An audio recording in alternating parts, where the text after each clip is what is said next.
बागपत में समाजवादी पार्टी की पीडीए पंचायत सियासी जंग का मैदान बन गई है। मंच से सपा के राष्ट्रीय प्रवक्ता और अखिलेश यादव के करीबी नेता राजकुमार भाटी ने एक बार फिर बीजेपी पर जमकर निशाना साधा। उन्होंने कहा कि भाजपा ये मजार में हनुमान और शिवजी ढूंढ रही है।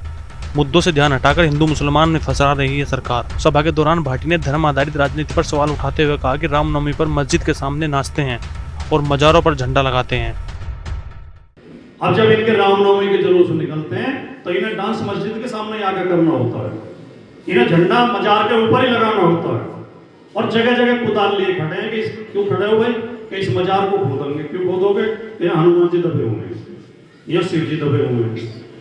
हर जगह खड़े हैं कुदाल लेके और अब कुदाल लेकर मजारे खोद रही हैं। कावड़ यात्रा में पुष्प वर्षा पर कहा कि एक धर्म पर फूल बरसाए जा रहे हैं और दूसरे धर्म पर लाठियां।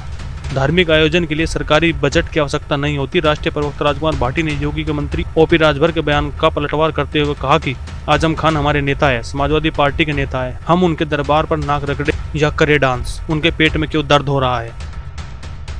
आजम खान हमारी पार्टी के एक सम्मानित नेता हैं, शानदार नेता हैं, देशभक्त नेता हैं, धर्मनिरपेक्ष नेता हैं, समाजवादी नेता हैं। हम अपने नेता के घर पर सिर रगड़ा या नाक रगड़ा उसके पेट में दर्द क्यों है वो राजभर के भाई हमारी मर्जी। हम अपने नेता के घर कुछ भी करें, डांस करें, उछल कूद करें, हमारे नेता उनके घर तो नहीं गए नहीं।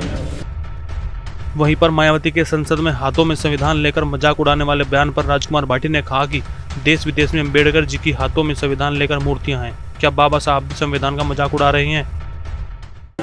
भारत में जितनी प्रतिमाएं बाबा साहब की लगी हुई हैं और लगभग 100 देशों में बाहर भी बाबा साहब की प्रतिमा लगी हुई है, सबके हाथ में संविधान है। तो बाबा साहब भी क्या मजाक उड़ा रहे हैं? संविधान हाथ में लेना मजाक उड़ाना है, उसका सम्मान करना है।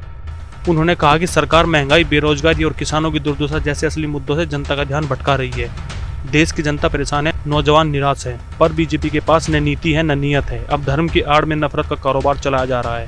राजकुमार भाटी ने आरएलडी अध्यक्ष जयंत चौधरी पर भी हमला बोलते हुए कहा कि जो नेता कभी चौमनी की बात करते थे अब 5 पैसे की तरह पलट गई हैं। आरएलडी और जयंत चौधरी की साख खत्म हो चुकी है और जनता अब उन्हें गंभीरता से नहीं लेती। बागपत से विकास शर्मा की रिपोर्ट।